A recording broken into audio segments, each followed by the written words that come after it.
আসসালামাইকুম, আমি ডক্টর রাকিব ভুইয়া। তো আজকে আমরা আলোচনা করব ডিফিউজ প্যারেনকাইমাল লাং ডিজিজ বা ডিপিএলডি নিয়ে। তাহলে ডিপিএলডি জিনিসটা কি আমরা বুঝি নিই। ডিপিএলডি হচ্ছে একটা হেটারোজেনাস গ্রুপ অফ কন্ডিশন, অর্থাৎ এখানে অনেকগুলা কন্ডিশন আছে। তাহলে কন্ডিশনগুলো কী কী? একটা হচ্ছে ডিপিএলডি অফ নাউন কজ, অর্থাৎ যেটা হচ্ছে আমরা কজগুলো জানি, যেমন ড্রাগের কারণে হইতে পারে বা কানেক্টেড ডিজিজের কারণে এটা হইতে পারে। তারপর হচ্ছে কিছু হচ্ছে ইডিওপ্যাথিক, অর্থাৎ এটা কোনো কজ জানা নেই। তাহলে ইডিওপ্যাথিক ইন্টারস্টিশিয়াল নিউমোনিয়া, কারণ আমরা জানি এই ডিজিজগুলো হচ্ছে আমাদের পালমোনারি প্যারেনকাইমা বা ইন্টারস্টিশিয়ামকে এফেক্ট করে আর এলভিউলার লুমেনকে এফেক্ট করে। তাহলে 2 নম্বর কষ্ট কি ইডিওপ্যাথিক ইন্টারস্টিশিয়াল নিউমোনিয়া। তারপর হচ্ছে গ্র্যানুলোমাটাস ডিপিএলডি, অর্থাৎ যেখানে কী হয় গ্র্যানুলোমা তৈরি হয়, যেটা আমরা বলি নন কেজেটিং গ্র্যানুলোমা, অর্থাৎ এক্সাম্পল কি সার্কোইডোসিস, যেটা হচ্ছে আমরা আগের ভিডিওতে আলোচনা করে ফেলছি অলরেডি। তারপর হচ্ছে কিছু আরও আদার ফর্মস আছে, যেমন লিমফেনজিও লিউমায়োমাটোসিস, হিস্টোসাইটোসিস।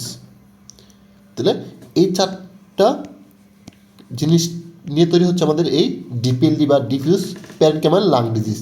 এখন এই ইডিওপ্যাথিক ইন্টারস্টিশিয়াল নিউমোনিয়ার ভিতরে আছে ইডিওপ্যাথিক পালমোনারি ফাইব্রোসিস আর ইডিওপ্যাথিক ইন্টারস্টিশিয়াল নিউমোনিয়া, এই ফাইব্রোসিস ছাড়া বাকিগুলো। এবং এই সবগুলোকে এর আন্ডার রাখার কারণ হচ্ছে এই সবগুলো হচ্ছে একটা কমন ফিচার ক্যারি করে। তাহলে কমন ফিচারগুলোকে আমরা একটু দেখে নেই। কমন ফিচারগুলো হচ্ছে কাফ থাকবে আর ব্রেথলেসনেস থাকবে। এবং দেখো কাফটা হচ্ছে থাকবে হচ্ছে ড্রাই, পারসিস্টেন্ট অ্যান্ড ডিস্ট্রেসিং। তাহলে কাফটা কেমন থাকবে? Dry, persistent and distressing. আর ব্রেথলেসনেসটা কী থাকবে? স্লোলি প্রোগ্রেসিভ, ইনসিডিয়াস অনসেট, মানে খুবই স্লোলি ডেভেলপ করবে। তাহলে আমরা এই যে সবগুলো ডিজিজের একটা কমন ফিচার কী থাকবে?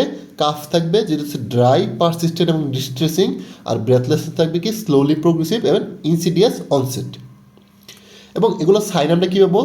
যদি আমরা এক্সামিনেশন করি তাহলে আমরা সাইন পাবো হচ্ছে ক্র্যাকেল পাবো, এটা বাইলেটারাল এবং বেজাল ক্র্যাপস বা ক্রিপিটেশন বা ক্র্যাকেলস পাবো আমরা। এবং এটাতে কী থাকবে? ক্লাবিং থাকবে। ক্লাবিংটা কমন কোথায়? ইডিওপ্যাথিক পালমোনারি ফাইব্রোসিস যেটা আছে ওইটাতে মোস্ট কমনলি থাকবে। এছাড়া আদার বাকি টাইপগুলো থাকতে পারে, বাট মোস্ট কমনলি কোনটা থাকবে? Idiopathic pulmonary fibrosis.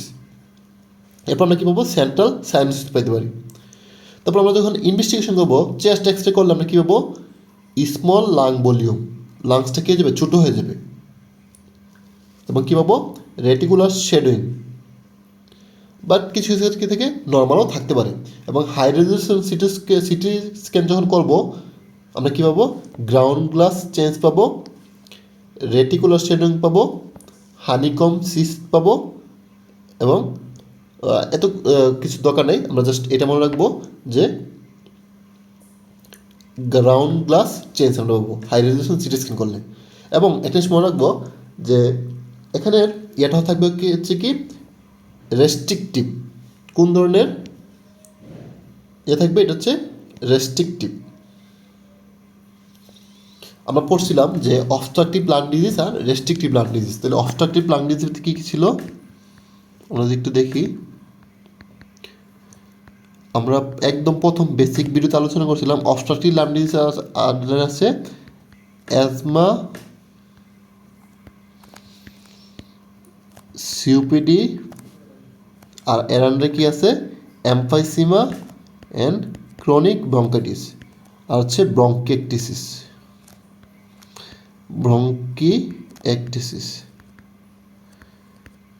তাহলে এরা ছিল অবস্ট্রাকটিভ লাং ডিজিজ। আর এখানে আমরা কি দেখলাম? আরেকটা ছিল restrictive lung disease. Restrictive lung disease এটা আমরা পড়বো হচ্ছে ইডিওপ্যাথিক পালমোনারি ফাইব্রোসিস, বা আমরা যদি একদম শর্টকাটে বলি ডিপিএলডি। ওকে। তাহলে ডিপিএলডি হচ্ছে রেস্ট্রিকটিভ লাং ডিজিজ। তাহলে এটার টাইপটা কী হবে? Restrictive type. তাহলে আমি যদি আবার বলি যে ডিপিএলডির ক্লিনিক্যাল প্রেজেন্টেশন কি? কাফ থাকবে, ব্রেথলেসনেস থাকবে। এক্সামিনেশন আমরা কী পাবো? বাইলেটারাল বা ব্রেজাল ক্র্যাপস পাবো। ক্লাবিং পাবো কোথায়? ইডিওপ্যাথিক পালমোনারি ফাইব্রোসিসের ক্ষেত্রে টাইপটাতে। এবং সেন্ট্রাল সাইনোসিস পাবো।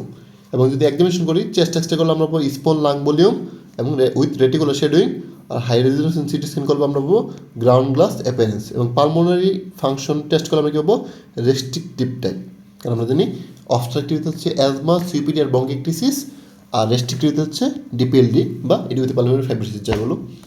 ওকে, এখন আসো কিছু কিছু কন্ডিশন হচ্ছে যে কন্ডিশনগুলো হচ্ছে আমরা ডিপিএলডির সাথে এলোমেলো করে ফেলি, মানে ডিপিএলডির মধ্যে ফিচার পাওয়া যায়, বা মিমিককে আমরা বলি যে কন্ডিশন দ্যাট মিমিক ডিফিউজ পেনক্যাম লাং ডিজিজ। তাহলে কন্ডিশনগুলো কি কিছু হচ্ছে ইনফেকশনস, যেমন ভাইরাল নিউমোনিয়া, নিউমোসিস্টিক জিরোবেসি, তো মাইক্রোপ্লাস বা নিউমোনি, টিউবারকুলোসিস, প্যারাসাইটিস, ফাইলারিয়াসিস, তার ফাঙ্গাল ইনফেকশন।